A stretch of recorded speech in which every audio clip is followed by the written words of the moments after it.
i-file, i-refile ng mga complainant at willing po yung Kabayan Black sa Kamara na i-endorse ito. Ano po ang reaksyon dito ng Pangulo since bago matapos ang taon ay pinanawagan siya ng muli ng pagkakaisa para sa pag-unlad ng ating bansa.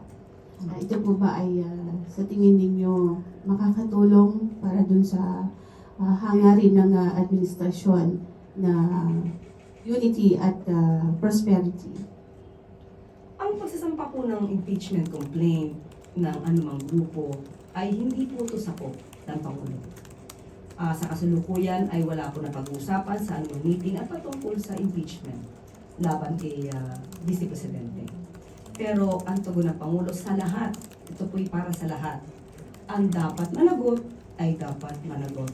Hindi po magkakaroon ng pagkakaisa kung may naiiwang issue na dapat na sagutin.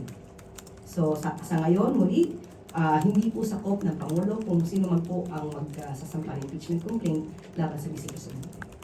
Pero wala po ba siyang power na kausapin yung sa Kamara para naman maiwasan na yung kagaya nung nangyari since parang yung impeachment against VP Sara last year, 2025, parang it's a failure impeachment.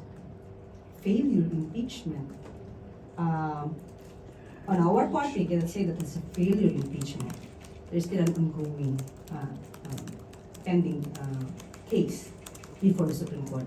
Well, anyway, muli sasabihin natin, ano man ang mangyari po tungkol sa impeachment, yan naman po ay nasa jurisdiction po ng Kongreso at ang kung sino man po ang masasampa ng kaso na yan ay hindi po makikialam ang Pangulo. At muli, ulit-ulitin natin, ang Pangulo po, ang nais po niya, managot ang dapat na managot.